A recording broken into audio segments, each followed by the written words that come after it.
Hello students, economics के इस class में फिर से आप सभी का स्वागत, फिर से आप सभी का अभिनंदन। डियर स्टूडेंट्स, आज का जो यह क्लास है यह भी बहुत खास क्लास है, बहुत इम्पोर्टेंट क्लास है। इस क्लास में आज हम लोग restoring process of equilibrium level of economy को डिस्कशन में लाएंगे। ठीक है, यानी आज आपने लोग देखेंगे कि भाई कभी कभी ये होता है कि एडी एएस दोनों के दोनों अनइक्वल हो जाते हैं।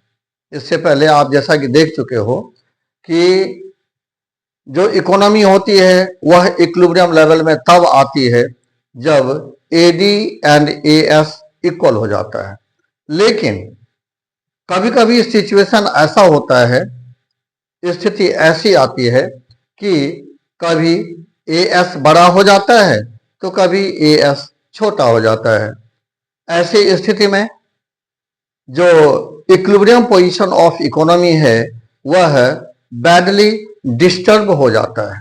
ठीक है, सवाल ये उठता है कि फिर से ये अपने इक्विलिब्रियम पोजीशन को किस तरह से ऑब्टेन करता है, किस तरह से अचीव करता है। ठीक, डियर स्टूडेंट्स, एक चीज आप समझ लीजिए कि नाइट में या डे टाइम में हम आप सोते हो, हम आप रेस्ट करते हो, लेकिन जो मार्केट फेनोमेना है यानी कि सप्लाई एंड डिमांड, यह कभी नहीं सोता मेरे भाई, यह कभी नहीं सोता।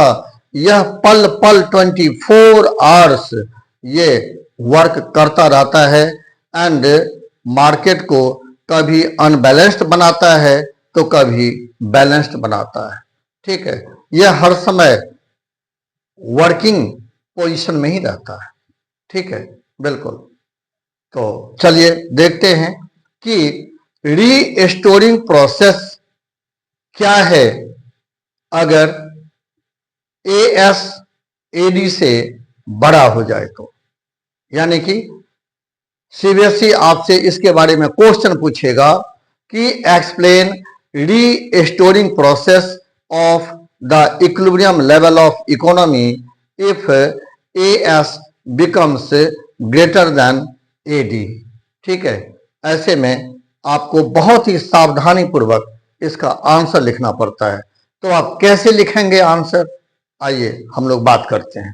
ठीक है, ध्यान रखिए, जो प्रॉब्लम है हमारी, जो टॉपिक है हमारा वह है restoring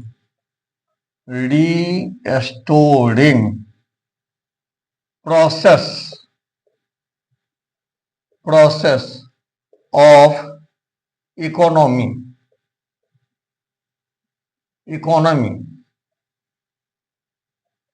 when AS becomes greater than AD। ठीक है, कैसे रीस्टोर होगा, आइए इसका जो अगर ये स्थिति अगर मार्केट में क्रिएट होती है तो इसका रिएक्शन होता है मार्केट में, इसका चेन ऑफ इफेक्ट चलता है। अब कैसे, कौन कौन सा चेन ऑफ इफेक्ट चलता है, आइए मैं आपको एक एक करके काउंट करवाता हूं।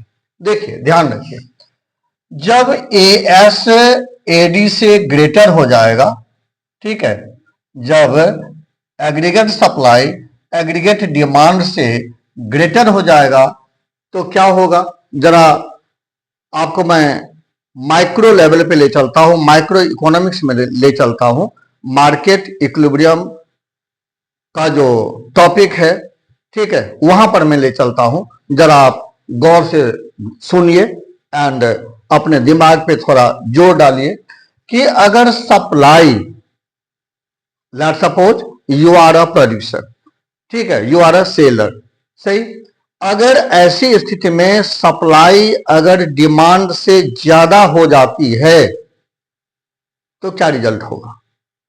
ठीक, तो क्या रिजल्ट होगा, तो जो रिजल्ट वहां माइक्रो लेवल पे होता है वही रिजल्ट यहां मैक्रो लेवल पर भी होगा, यहां इकोनॉमी भी होगी।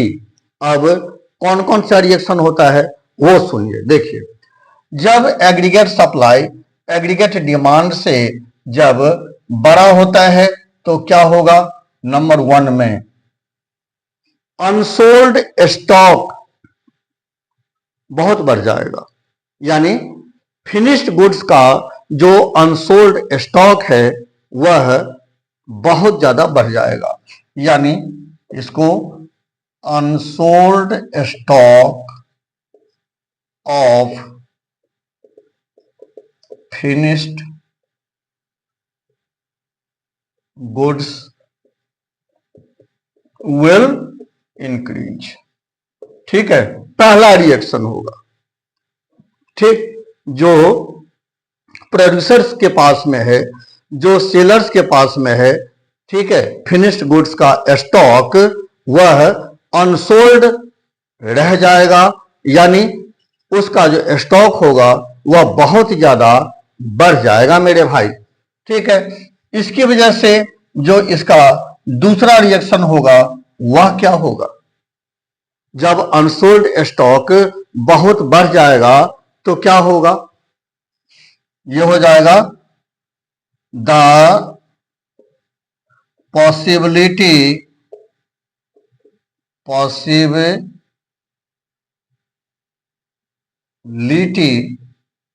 Of profits will decrease. ठीक है, डिक्रीज है, और the possibilities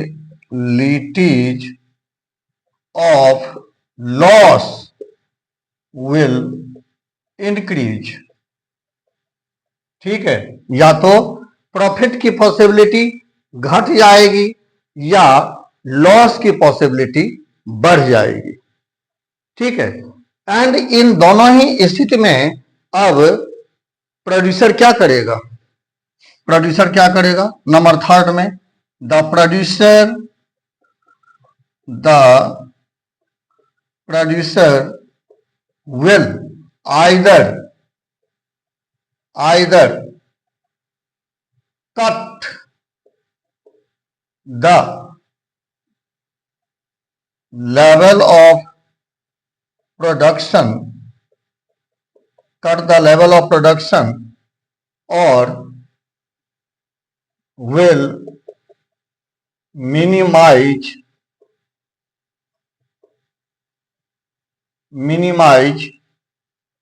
the level of production। ठीक है, प्रोड्यूसर क्या करेगा? प्रोड्यूसर या तो प्रोडक्शन लेवल को कट करेगा या प्रोडक्शन को मिनिमाइज करेगा, जिससे कि वह घाटे में ना जाए। ठीक है भाई, आप सोचिए कि कोई घाटा, किसी को अगर घाटा हो रहा है, अगर आप प्रोड्यूसर हो, अगर आप भैया सेलर हो, एंड अगर आपको घाटा हो रहा है, ठीक है, तो आप क्या करोगे? जरा हमें बताओ, आप क्या करोगे?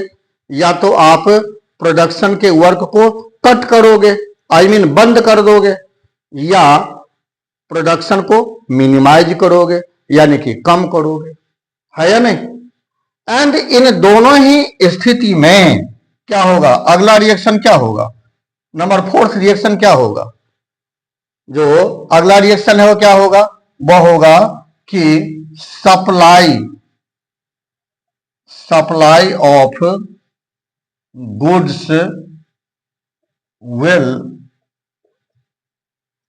Start decreasing. होगा या नहीं होगा? ठीक है, होगा या नहीं? Will start decreasing.